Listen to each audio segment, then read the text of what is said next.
Hello, ஸ்தோத்ரா aunty, எப்படி இருக்கீங்க? உங்கள் மருமகள் ரோசி எப்படி இருக்காங்க?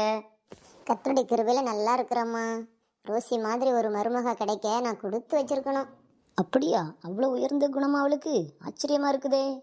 ஆமாம்மா, வீட்டில் எல்லா வேலையும் அவளே செய்கிறா. சொன்னா நம்ப மாட்டே. அவள் வந்ததிலிருந்து என் துணிகளை கூட அவளே துவைக்கிறா.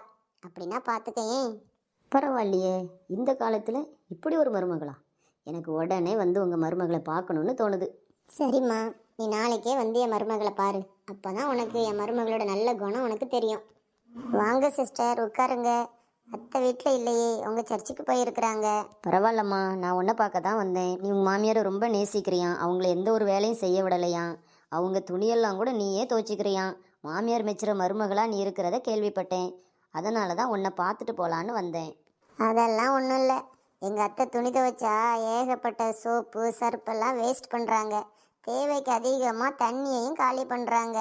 அதான் வேற வழி இல்லாமல் நானே துவைச்சி தொலைக்கலாமேன்னு செய்கிறேன். என்ன ரோசி, இப்படி பேசுகிற?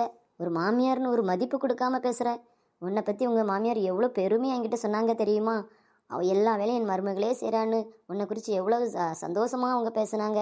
ஆனால் நீ இப்படி பேசுகிற. இந்த வயதான காலத்துலேயும் ஜெபம் வேத வாசிப்புன்னு இருக்கிறாங்க. இப்படிப்பட்ட ஒரு தாயார் நம்ம வீட்டில் இருக்கிறது எவ்வளோ பெரிய ஆசீர்வாதம்.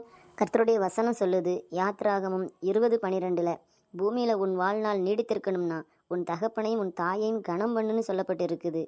இதை நீ வாசிக்கலையா? உன் மாமியாரும் ஒரு தாய் தான், அதை புரிஞ்சிக்க முதல்ல. ஆமாக்கா, நீங்கள் சொன்னதுக்கு அப்புறமா தான் என்னுடைய தவறு எனக்கு புரியுது. இனி நான் என் மாமியார் மெச்சுற மருமகளாக நான் நடந்துப்பேன். கர்த்தருடைய வசனத்தின்படியும் என் தாய் தகப்பனை கனம் பண்ணுறது போல என் மாமியாரையும் கனம் பண்ணுவேன்.